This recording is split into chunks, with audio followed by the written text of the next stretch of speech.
المیرا نے آنکھیں بند کی اور اندر ہی اندر گہرے سانس لیے۔ پس منظر میں دونوں جماعتیں ابھی بھی چیخ رہی تھی۔ کانوں پر ہاتھ رکھ کے المیرا کے پیچھے اٹھتے قدموں میں تیزی آئی۔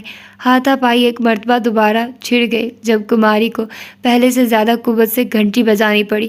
المیرا دل کے مقام پر ہاتھ رکھ کے سامنے سے آتے بہمن کو دیکھ رہی تھی۔ بہت سے لوگ اب اس بگڑی ہوئی عوام کو باتوں کے زور سے قابو کر رہے تھے۔ جان کی امان چاہتا ہوں مگر یہ سب کیا ہے ملکہ؟ المیرا کے ہاتھ مٹھیوں میں بھنج گئے۔ یہ سب تو مجھے آپ سے پوچھنا چاہیے بہمن، کیا یہ تعلیم دی آپ نے اپنی قوم کو؟ بہمن بادشاہ ہمیشہ کی طرح پرسکون رہا۔ کیا مطلب؟ اس سے پہلے کہ وہ کچھ کہتی کسی کے سیب کا نشانہ چھوڑتا بہمن کے کندھے سے لگا۔ اپنے سامنے پھیلی قیامت کو دیکھتے المیرا کو اپنی جان کی فکر لاحق ہو گئی۔ بنا رکے اپنا لباس اٹھاتے وہ اونچائی سے اتری، لمبے ڈگ بھرتی وہاں سے ہٹنے لگی۔ کئی لوگوں نے اس تک آنے کی کوشش کی مگر سپاہیوں کا ایک گروہ المیرا اور منتشر ہوئی قوم کے درمیان حفاظتی دیوار بن کر کھڑا رہا۔ دیوار جب تک ہٹی ملکہ منظر سے رفو چکر ہو چکی تھی۔ کچھ کٹھن لمحات بعد نہ جانے کتنی گھڑیوں تک وہ یوں ہی بغیر رکے چلتی گئی۔ دماغ معاف اور دل کی دھڑکن تیز، اس کے قدموں میں لڑکھڑاہٹ مگر چال میں تیزی تھی۔ ٹٹول کر چلتے اسے معلوم نہیں تھا وہ قلعہ کے کون سے علاقہ میں گھوم رہی ہے۔ کتنی راہداریاں بغیر راستہ کی سمت کا تعین کیے پیچھے چھوڑی اور کہاں سے کہاں اس نے اپنے پاؤں کو حرکت دی ہے۔ اس کا لباس پیچھے بہتا آ رہا تھا جبکہ اس کا چہرہ ایک دم سفید اور بے انتہا خاموش تھا۔ جس انسان نے ایک لمبا عرصہ بس اپنی عقل پر غرور کیا ہو، چیزوں کو ہاتھ سے نکلتا دیکھتے اس کی گھبراہٹ فطری ہوتی ہے۔ بے دھیانی میں اس نے یوں ہی چلتے لکڑی کے ایک دروازے کو دستک دی اور آگے بڑھ گئی۔ وہ اس وقت اپنے حال میں نہیں تھی۔ ملکہ المیرا کے قدم تیزی سے رکے، یوں جیسے کسی بچھو نے تپتے صحرا میں اس کو ڈنک دے مارا ہو یا کوئی سانپ اس کے پاؤں سے لپٹ گیا ہو۔ آگے دیوار ہے، کہاں جا رہی ہیں؟ ماہی کامل اپنے قیام گاہ کے دروازے کے باہر کھڑی المیرا کی پشت کو دیکھ رہی تھی۔ گہری سوچ میں ڈوبی ملکہ جیسے کسی خواب سے جاگی۔ سامنے دیکھا تو اس کا چہرہ دیوار سے کچھ ہی انچ دور تھا۔ آنکھیں اپنی بے وقوفی پر بے اختیار پھیلی تو اسے ہتک کا احساس ہوا۔ دستانوں سے خالی ہاتھ چہرے پر پھیرے تو پسینہ انگلیوں کی پوروں پر ثبت ہوا۔ خود کو سنبھالتے اس نے ایک گہری سانس لی اور کندھوں کو آزاد کیا۔ اپنے ملکہ ماہر روپ میں آتے وہ یمن کی مہارانی کی جانب پلٹی۔ ماہی کامل نے جب اس کے چہرہ دیکھا تو وہاں زبردستی کی مضبوطی صاف جھلک رہی تھی۔ ماہی کامل کا حجرہ نہ خاصا بڑا تھا اور نہ ہی بہت چھوٹا۔ ایک طرف نرم بستر سامنے ضرورت کا سامان اور ایک طرف پردہ کے پار غسل خانہ تھا۔ یہی ہوتا ہے جب دو گروہوں کے درمیان برابری نہ ہو، ایک حاکمیت میں ہو اور دوسرا پس رہا ہو تو ایک نہ ایک دن تو جنگ کا چھڑنا واجب ہے۔ شیشے کی پیالی میں چمچ گھماتے کامل نے تعصب سے کہا، میں تبھی مصر سے بھاگ آئی۔ یہ ان عورتوں کی حکومت میری سمجھ سے باہر ہے، نہ انہیں حکم دینا آتا ہے اور نہ ہی نظام سنبھالنا۔ چائے کی پیالی المیرا کو پیش کی۔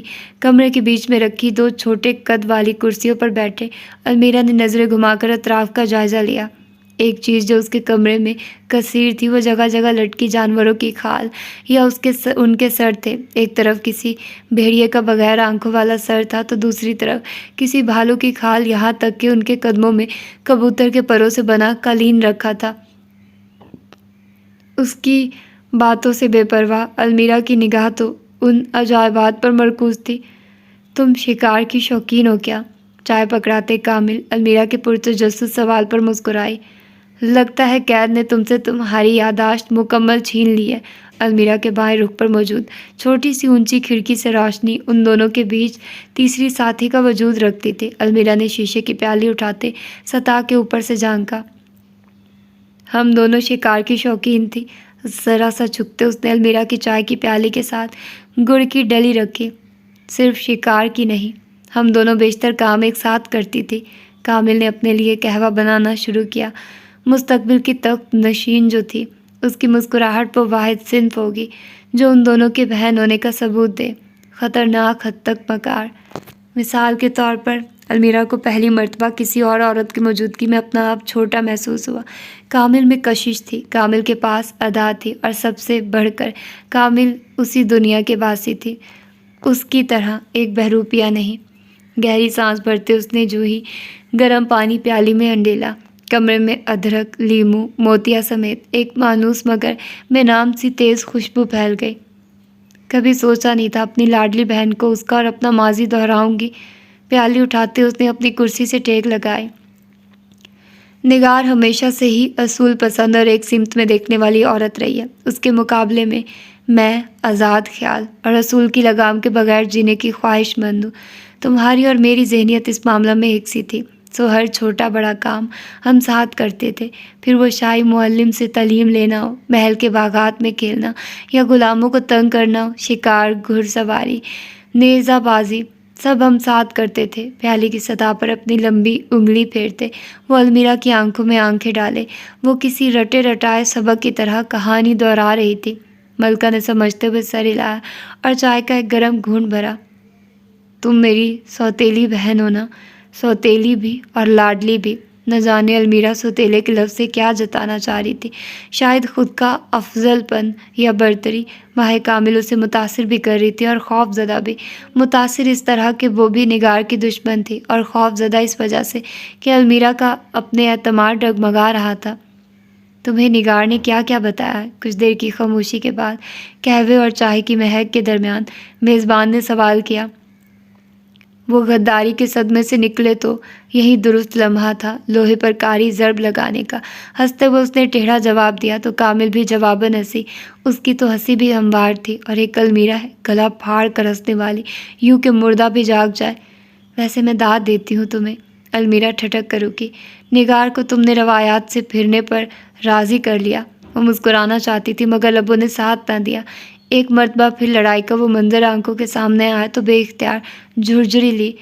اس کی یہ بے چینی کامل سے چھپی نہیں رہی۔ کیسے راضی کیا ویسے؟ سامنے رکھے برتن سے میٹھا اٹھاتے اس نے آنکھ کے کنارے سے المیرا کو دیکھا۔ ملکہ ماہ کو اترانے کا کھلا موقع ملا تھا، ضائع کرنا ناشکری ہوگی۔ میں ملکہ ہوں، نگار کا راضی ہونا بنتا بھی تھا۔ کامل کہکا لگا کر ہنس پڑی۔ المیرا کو یوں لگا وہ اس کی خود شناسائی پر ہنسی ہے۔ تمہاری یادداشت واقعی پوری طرح تباہ ہو گئی ہے۔ ہنستے ہنستے آنکھیں کنارے آیا آنسو رومال کی مدد سے پونچھا۔ کیا نزاکت تھی ہر ادا میں۔ المیرا 7 بار پیدا ہو کر بھی آ جائے تو اتنی صاف ستھری نہیں بن سکتی۔ ماہ کامل واقعی ملکہ ہونے کا حق رکھتی ہے۔ نگار کو اتنا ہلکا مت لو المیرا، وہ اپنی مرضی کے بغیر کچھ بھی نہیں کرتی۔ بے اختیار چاہے الگ میں اٹکی، یہ پہلی مرتبہ تھا اس دنیا کے کسی باسی نے اس کا نام لیا۔ حیران ہونا تو بنتا تھا۔ تمہیں کیسے معلوم میرا نام المیرا ہے؟ کامل نے اسے مضحکہ خیز تاثرات سے دیکھا۔ اب یہ مت کہنا کہ نگار نے تمہیں شروعات سے اب تک تمہارے لقب سے بلایا ہے۔ المیرا کو بے وقوفوں کی طرح آنکھیں چپکتا دیکھتے کامل نے سر دائیں سے بائیں ہلایا۔ بے فکر رہو، میری سگی بہن تھوڑی ٹیڑھی پسلی ہے۔ مجھے بھی پورے بچپن ماہ کامل نہیں ملکہ ماہ بولتی تھی۔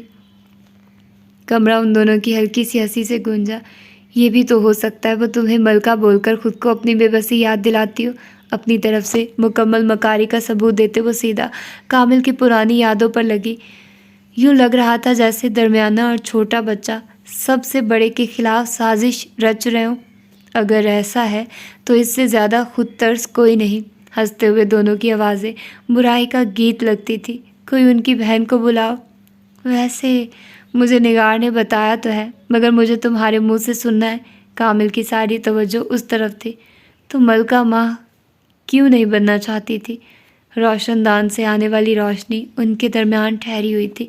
گندمی اور سرخ لباس میں ملبوس ایک ملکہ، سفید لباس میں ملبوس ایک دلہن، ماضی کی بہنیں اور موجودہ دور کی سب سے طاقتور خواتین۔ مجھے تمہاری جیسی قسمت نہیں چاہیے تھی۔ کامل کی آنکھوں سے تاثرات جھلک رہے تھے۔ نہ ان میں کوئی غم تھا، نہ کوئی شکست، ان کے پاس تو بس علم تھا، ملکہ کے انجام کا علم، ایسا انجام جس پر کامل کی آنکھوں میں ہنسی تھی۔ المیرا کی مسکراہٹ اچانک غائب ہوئی۔ ایک لمحے کے لیے اس کا دل کیا کامل کی آنکھیں نکال لے یا اس کے چہرے پر پھیلی طنزیہ مسکراہٹ کو صاف کر دے۔ تیش، نفرت اور رعب کا ایک طوفان سا اس پر حاوی ہوا تھا، اور کامل کے بارے میں دل نے حتمی فیصلہ دیا۔ المیرا ماہ کامل کو نیچا دکھا کر ہی پرسکون ہوگی۔ مسکراتے ہوئے ہلکی بھوری اور بے انتہا سفید رنگت والی کامل آگے ہوئی۔ ویسے میرا سوال ابھی بھی وہی ہے، تم نے نگار کو راضی کیسے کیا؟ المیرا یوں ہی سختی سے اسے دیکھ رہی تھی۔ اپنے سامنے اسے کسی اور کا وجود برداشت نہیں تھا، اور کہاں کامل اس پر تمسخر سے ہنس رہی تھی۔ اگر کوئی جھوٹی کہانی بنائی ہے تو مجھے بھی ساتھ ملا لو، دونوں مل کر اس کی ناک میں دم کرتے ہیں۔ گہری مسکراہٹ کے ساتھ اس نے کھجور منہ میں رکھی۔ المیرا گہرے سانس لیتی اپنی سوتیلی بہن کا سر پھوڑنے سے گریز کر رہی تھی جب دروازے پر ہلکی سی دستک ہوئی۔ ملکہ ماں کی چپتی نگاہیں تب بھی کامل سے نہ ہٹی۔ جب وہ دروازہ کھولنے کی نیت سے اس تک گئی، سامنے کھڑا بھمن گھبرایا ہوا اور کچھ غصہ میں بھی لگتا تھا کمرے میں بیٹھی المیرا کو دیکھتے جیسے وہ جو کچھ بولنے والا تھا رک گیا۔ صاف ظاہر تھا وہ المیرا کو ڈھونڈنے کی نیت سے یہاں تک آیا، کیونکہ اس کے چہرے کی کھچی لکیریں اور ماتھے کی گہری سلوٹیں المیرا کو دیکھتے ہی ختم ہو گئی۔ باب منصف ان اشتعال میں آئی عورتوں اور مردوں کو انہوں نے کس طرح سنبھالا تھا یہ ان سے بہتر کوئی نہیں جانتا۔ بامشکل سب کو اپنی قیام گاہوں میں بھیجتے وہ اس وقت کچھ عورتوں اور 2-3 مردوں کے ساتھ اس ہال میں موجود تھا۔ جگہ جگہ نان کے ٹکڑے، پاؤں تلے کچلے پھل، سالن کے الٹائے برتن، چاولوں کے دانے اور ٹوٹے گلاس کے ٹکڑے پھیلے تھے۔ اتنا برا حال تو بچے بھی کھانے کا نہیں کرتے جتنا ان نوجوانوں اور ادھیڑ عمر بڑوں نے کیا تھا۔ ذبیح اللہ کی زیر نگرانی کچھ مرد اب اس جگہ کی صاف صفائی میں مصروف تھے۔ جب ایک طرف سے پانی کی بالٹی اٹھائے فاتر آتا دکھائی دیا۔ آج اس کے چہرے پر بیزاری سے پہلے فکر تھی۔ منصف جو کہ ایک طرف بیٹھا کسی مصری مرد کا مسئلہ سن رہا تھا، اس نے بس ایک نظر دور سے آتے انسان پر ڈالی۔ دبیر کے سامنے بیٹھا مرد کچھ دن پہلے بھی ایک فریاد جس میں خودکشی کا ذکر تھا لے کر حاضر ہوا تھا۔ غور سے سنتا منصف آج انتظار میں تھا کہ کیا اس کی رائے بدلی، اگر ہاں تو کیسے۔ میں خوف زدہ ہوں منصف، آواز اور لہجہ بھیگا ہوا، آنکھیں روئی اور سوجی ہوئی۔ ملکہ کے نئے احکامات نے میری بے سکونی میں اضافہ کر دیا ہے۔ چہرے پر پھسلتے آنسوں کو بے دردی سے صاف کیا۔ میری بیوی بھی ان کچھ عورتوں میں سے ہے جو یمن جا رہی ہے۔ دبیر کو اچھے سے یاد تھا کہ اس معاہدہ میں صرف غیر شادی شدہ عورتیں یمن بھیجی جائیں گی۔ پھر یہ کون سا قصہ تھا؟ ایک شادی شدہ عورت کو ایسی کون سی خواہش تھی کہ وہ جھوٹ بولے غیر شادی شدہ گروہ میں شامل ہو رہی ہے؟ وہ کہتی ہے میں تمہیں چھوڑنے والی ہوں، تم نکمے اور ناکارہ ہو گئے ہو، اب میرا تمہارے ساتھ گزارا نہیں۔ دبیر چہرے پر رد عمل لائے بنا اس کی سسکیوں کو صفحے پر اتارتا گیا۔ وہ منصف کم ذہنی امراض کا حکیم زیادہ لگتا تھا۔ میرے تو آگے پیچھے بھی کوئی نہیں، میں نے اس کی پچھلی 3 ماہ میں اتنی خدمت کی ہے، کوئی 3 ماہ میں کیسے کسی کو تبدیل کر سکتا ہے؟ گلی آنکھوں پر ہاتھ رکھتے اس نے آنسوؤں کو بہنے سے روکا۔ پہلے میرا سب سے اچھا ساتھی یہاں وبا سے مر گیا، اور اب میری بیوی میری جگہ کوئی اور شوہر لا رہی ہے۔ میرے صبر کی انتہا ہو جائے گی منصف اعلیٰ۔ آخر میں وہ پھوٹ پھوٹ کر رو دیا۔ غیر جذباتی دبیر سے اتنا بھی نہ ہوا اپنے سامنے رکھا پانی کا گلاس اسے پیش کر دے، الٹا اٹھا کر اپنا سوکھا حلق تر کر لیا۔ وہ اٹھ کر گیا تو سامنے سے دبیر کو 2 عورتیں اپنی طرف قدم بڑھاتی دکھی۔ عام منصف کے فرائض بھی اس نے سنبھالے تھے۔ صفحہ پلٹتے وہ اگلے مرید کے آنے کی تیاری میں تھا جب صفائی کرتا فاتر اسلام اس کے بائیں رخ کے قریب آیا۔ دبیر نے یوں ظاہر کیا جیسے جان پہچان تو دور، چہرہ بھی کبھی نہ دیکھا۔ تمہیں معلوم ہے المیرا کہاں ہے؟ سوال غیر متوقع تھا تو انداز میں چھپی بے چینی اس سے بھی زیادہ غیر یقینی۔ نہیں، پوچھا لگاتے فاتر کو آنکھ کے کنارے سے دیکھتے اس نے سرگوشی کی۔ وہ 2 عورتیں اب اپنے بیٹھنے کے لیے کرسیاں درست کر رہی تھی۔ فاتر کچھ دور ہو کر کھڑا ہو گیا۔ اس کی پشت کو دیکھتے دبیر اس بدلے لہجہ کے بارے میں سوچنے لگا۔ منصف، ہم دونوں ایک ہی مرد کو پسند کرتے ہیں، آپ فیصلہ کر دیں ہم میں سے کون بہتر ہے۔ دبیر نے متاثر ہوئے بنا باری باری دونوں کے چہرے دیکھے، آخر میں فیصلہ کیا کہ دونوں ہی برابر کی حریص ہیں۔ اس مرد سے پوچھو اسے کون پسند ہے؟ اسے کوئی تیسری پسند ہے۔ دبیر کی دلچسپی ابھی بھی 0 تھی۔ تو جس سے وہ پسند کرتا ہے اس سے شادی کرنے دو۔ جسے وہ پسند کرتا ہے وہ پہلے سے ہی شادی شدہ ہے۔ اس کا شوہر ہم دونوں کو پسند کرتا ہے، اور ایک مرد کی ہاں کی قدر کرنا عورت کو شوبھا نہیں دیتا۔ گھر ہم نے چلانا ہے یا اس نے؟ پانی کا گلاس بیچ ہوا میں ہی معلق رہ گیا۔ منہ کھولے آنکھیں جھپکتے وہ ان کی پیچیدہ محبت کے قصے کو سمجھنے میں ہی آدھا ہو گیا۔ یہاں ملک برباد ہو گیا، انہیں اپنی عشق عاشقی کی پڑی ہے۔ آپ بتائیں نا منصف، دونوں نے یک مشت ہو کر کہا۔ تم میں سے جو زیادہ کماتی ہے وہ شادی کر لے، آسان حل۔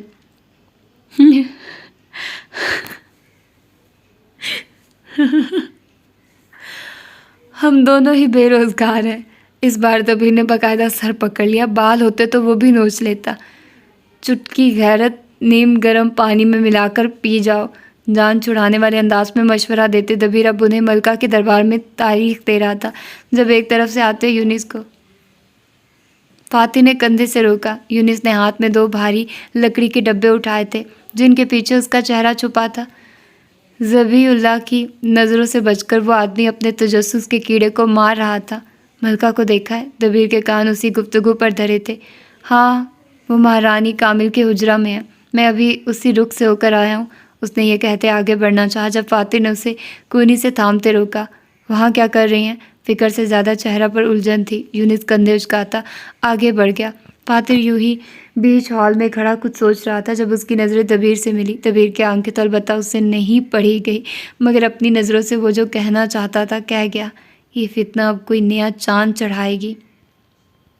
رانی ماہی کامل کا کمرہ۔ وقت آہستہ آہستہ آگے بڑھ رہا تھا۔ قلعہ میں لگی جگہ جگہ چھوٹی مگر پرآواز گھنٹیاں وقت کا پتہ دیتے بجنے لگی۔ ان کی گونج المیرا کے پورے وجود کو اندیشوں میں لپیٹے تھی۔ تو یہ سب آپ نے ہمیں پہلے کیوں نہیں بتایا ملکہ؟ چہرے کو ہاتھوں سے نکالتے کافی دیر کی خاموشی کے بعد بھمن کا پہلا جملہ شکایت تھی۔ کامل کمرے میں نہیں تھی اور یہی درست موقع تھا بھمن کو اپنی طرف کرنے کا۔ اپنی جگہ سکڑ کر بیٹھی ملکہ کہنے والی نہیں سننے والی لگی۔ اس کے ہر انداز سے عاجزی جھلک رہی تھی۔ میں اس ملک کی باغبان ضرور ہوں، مگر مجھ سے زیادہ یہاں کسی کے ہاتھ نہیں بندھے۔ کچھ ہی دن پہلے اقتدار میں آنے کے بعد سے میں نے مسائل کے علاوہ اور یہاں کچھ نہیں دیکھا۔ ایک دن بھی مجھے امن کا نہیں ملا۔ اس کی جھکی گردن سے لگتا تھا کہ اس کے الفاظ سچے ہیں۔ بھمن لب چباتا پیشانی مسلنے لگا۔ اگر میں یوں غائب نہ ہوتی تو حالات اتنے ابتر نہ ہوتے کہ مجھے اپنے لوگوں کو راضی کرنے کے لیے جھوٹ کا سہارا لینا پڑتا۔ بھمن نے اسے ندامت اور کچھ طرز سے دیکھا۔ تخت اچھے اچھوں کا سکون چھین لیتا ہے۔ آپ کو مجھے اپنا رازدار بنا لینا چاہیے تھا ملکہ۔ میں مجبور تھی۔ اگر میں وہ نہ کرتی جو نگار نے کہا ہے تو ہمارے راستے سے ترقی کی یہ پہلی رات چھوٹ جاتی۔ ہمیشہ کی طرح اس نے اس بار بھی جھوٹ کا سہارا لیا۔ سچ بولتے اس کی زبان کو لکوہ جو ہوتا ہے۔ ساری کہانی بھمن کو اس نے کچھ یوں کر کے بتائی جس میں وہ ایک بے وقوف اور نہ تجربہ کار نوعمر ملکہ لگ رہی تھی جس کے سارے فرائض نگار نے سنبھالے تھے۔ المیرا بس اس کے قہر سے ڈری سہمی عوام کو نگار کے ہی الفاظ سنا دیتی تھی۔ نگار کبھی رضامندی نہ ہوتی اور میں یوں اپنے ہمدرد پر بوجھ نہیں ڈال سکتی تھی۔ واحد راستہ یہی تھا کہ میں نگار کے دیے مشورے پر عمل کر کے عوام اور آپ سب سے جھوٹ کہوں۔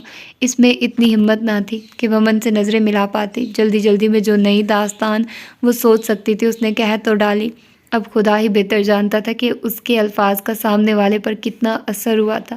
اپنی نشست پر پیچھے ہوتے بھمن نے دونوں ہاتھوں سے گھٹنوں پر زور دیا۔ المیرا نے جھجکتے ہوئے چہرہ اٹھایا۔ میں معذرت خواہ ہوں، معافی مت مانگیے، یہ ایک ملکہ کو زیب نہیں دیتا۔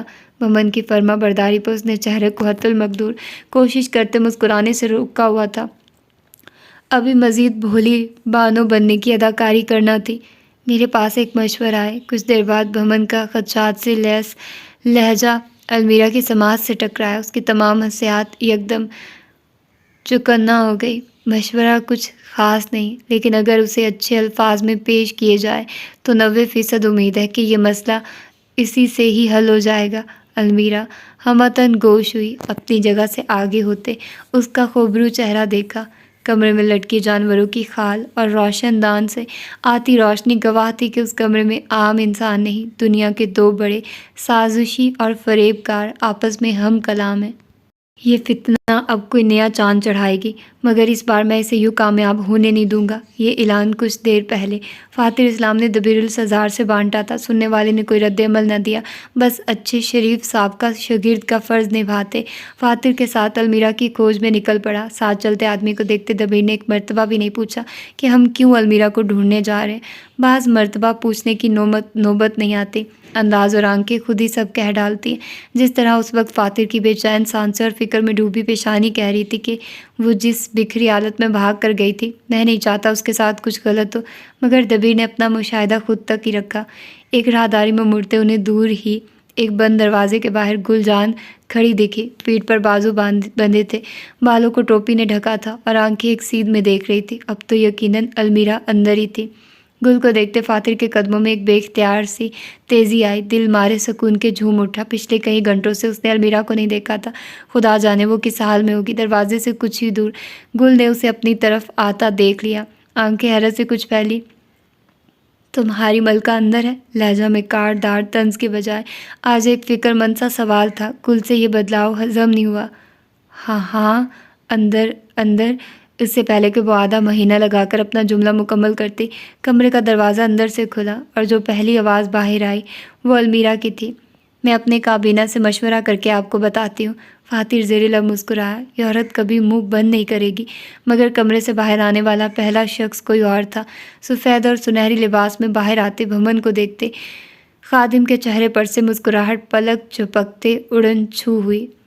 بھمن المیرا کو دیکھتے اس کی کسی بات کا جواب دیتے باہر نکل رہا تھا، جبکہ المیرا چہرے پر ہاتھ رکھے ہلکا سا ہنس رہی تھی۔ یہ منظر فاتر کے قدموں میں زنجیریں اور اس کے وجود پر بھاری بجری لادنے سے کم نہ تھا۔ گل نے نظریں چراتے ادھر ادھر دیکھنا شروع کیا۔ شاید وہ بھی اپنے ساتھی کے اچانک کی خوشی سے خاموشی میں بدلتے تاثرات کا پس منظر سمجھ گئی تھی۔ یکدم المیرا کی نظر بیچ راہداری میں کھڑے فاتر پر ٹھہری تو قدم ٹھٹک کر رکے۔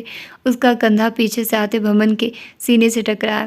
فاتر المیرا ایک دوسرے کو دیکھ رہے تھے۔ کسی اور کا ہونا معنی بھی نہیں رکھتا تھا۔ برف کا مجسمہ اس وقت یہ سمجھنے میں مصروف تھا آخر وہ یہاں آیا ہی کیوں۔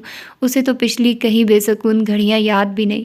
المیرا کا اس بندر، ہاں وہ اسے انسان نہیں مانے گا، کے ساتھ یوں کھلکھلا کر ہنسنا اسے زہریلے تیر کی طرح چبھا تھا۔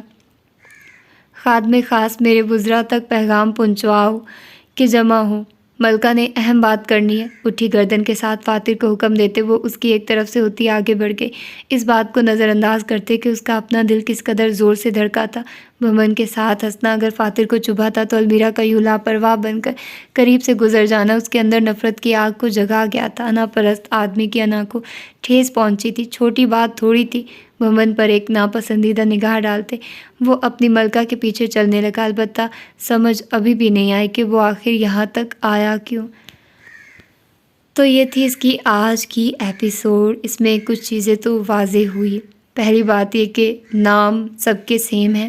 اگر اس کا نام بھمن بادشاہ یا پاشا ہے تو المیرا کا نام بھی سیم ہے اس دنیا میں، ٹھیک ہے؟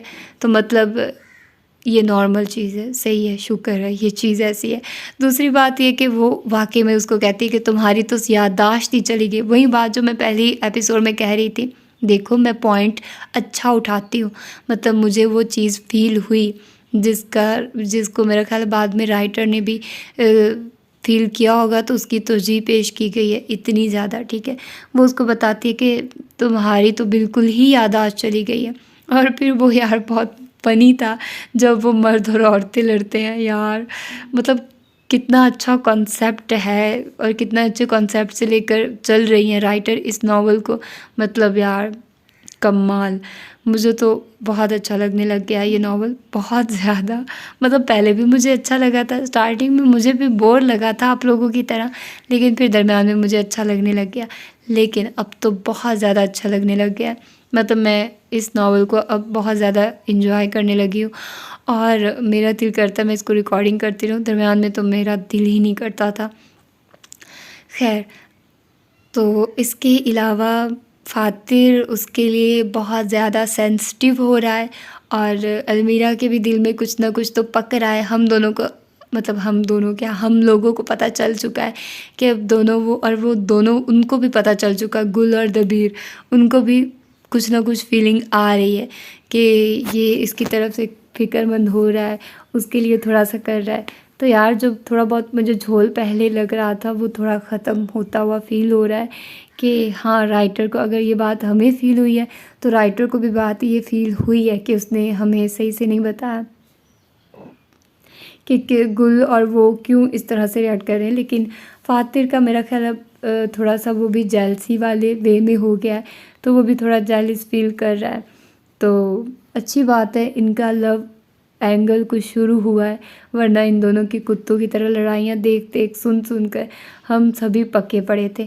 تو ہوپ فلی کہ اب آگے کچھ اچھا سننے کو ملے کہ آگے کیا ہونا ہے اور یہ کیسے واپس اپنی دنیا میں جا سکتے ہیں، کیا ہو سکتا ہے، اور سب سے بڑی بات کہ المیرا کا لالچ کیسے ختم ہوگا۔ ہے تو وہ لالچی، اتنی لالچی ہے تو وہ کیسے جائے گی، مطلب اس کا تھوڑا سا ماننا وہ تھوڑا مشکل ہے، لیکن کوئی نہ کوئی تو ریزن کر کے اس کو لے جانا ہی پڑے گا۔ آف کورس وہ ادھر رہ تو نہیں سکتے نا اتنی دیر کے لیے، تو اب پتہ نہیں آگے کیا سارا سین بنے گا۔ آپ لوگ بھی ویٹ کرو، میں بھی کرتی ہوں، دیکھتے ہیں کہ اگلی ایپیسوڈ میں کیا ہوتا ہے۔ اپنا ڈھیر سارا خیال رکھیے گا، مجھے دعاؤں میں یاد رکھیے گا۔ اللہ حافظ۔